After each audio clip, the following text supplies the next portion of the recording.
All right, men, let's talk about 5 movements that you should be practicing if you're wanting to get strong. But first, roll that intro.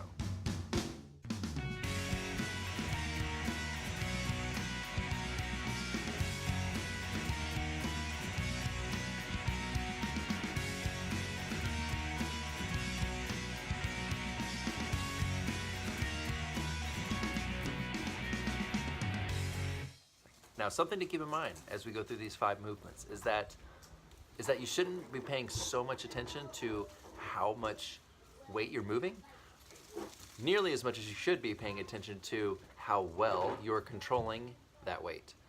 More specifically, how well you're controlling your body with that weight. So strength goes far beyond how much weight you can move.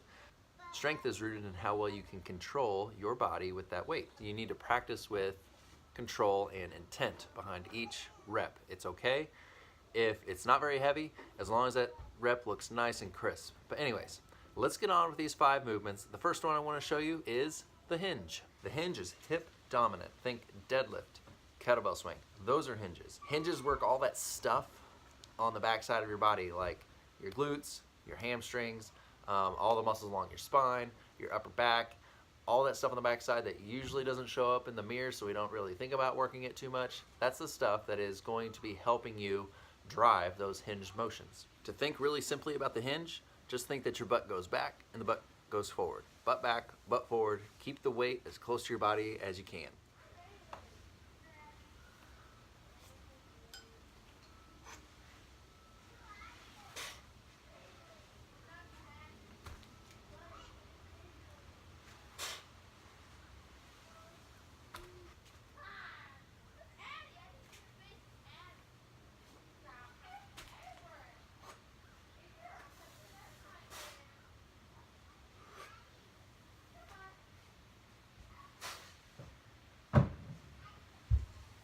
Number 2 is the squat. So kind of like the hinge, there is a lot of hip motion, but there's also a lot of knee bending going on with that. So it's very hip and knee dominant. Lots of knee bending and hip bending at the same time. So rather than the hips going back and forward a bunch, they're mainly going up and down. The squat pretty much works everything in your body, many of the muscles on the back side of your body, but also many of the muscles on the front side of your body, especially as you get stronger and you increase in weight. Oh my god. Pretty much, I couldn't see anything except on this head when she jumped in there.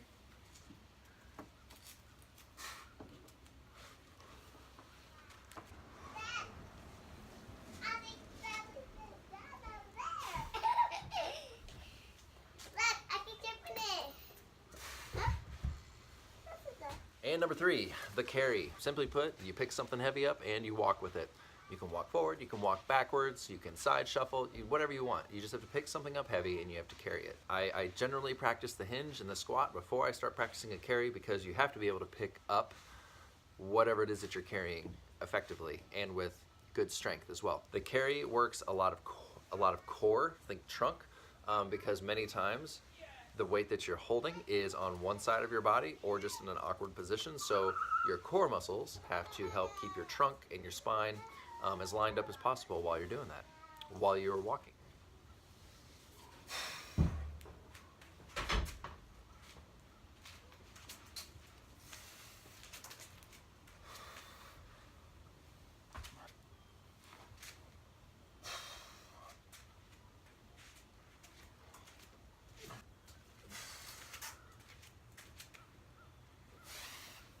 And number 4, the upper body pull. That would include things like pull-ups, bent over rows, inverted rows, anything where you're pulling something towards your body or pulling your body towards something.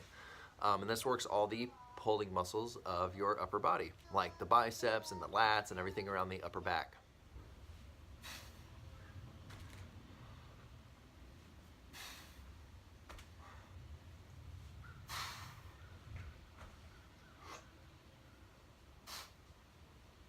And number 5, everybody's favorite, upper body push. I say it's everybody's favorite, especially for men, because this includes the bench press.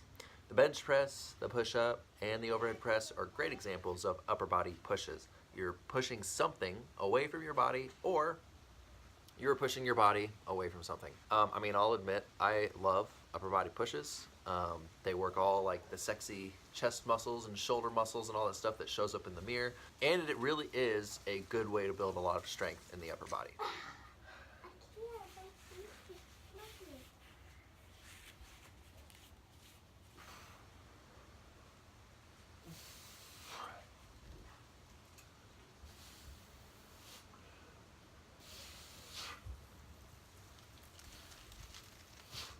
All right, so I just showed you one example of each of these types of movements. Take any like awesome athlete that you wish you could look like or be like.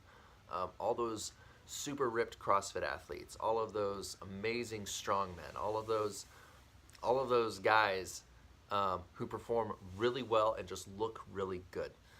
I guarantee you that they practice these very basic movements on a regular basis, and I guarantee you that they have mastered them. Mastering these really sets the stage for being able to perform other stuff a lot easier. And okay, even if you're not wanting to be like a super awesome, ripped, strong athlete, being able to go out and play with your kids and climb trees, play on a playground and play set, be able to pick up 5 bags of groceries to help your wife get in the house after she goes shopping. These are the types of things that being really good at these types of movements are going to help. Not just be able to do them well, but be able to do them well without fear of like pulling a muscle or throwing your back out. Be good and practice these movements weekly. Literally, just think of it as just practice. Just like back in grade school when you practiced reading and writing. Just spend a little bit of time, doesn't have to be much. You can get it done under 30 minutes and just practice. Just really help build up the overall durability of your entire body. Stay strong until next time.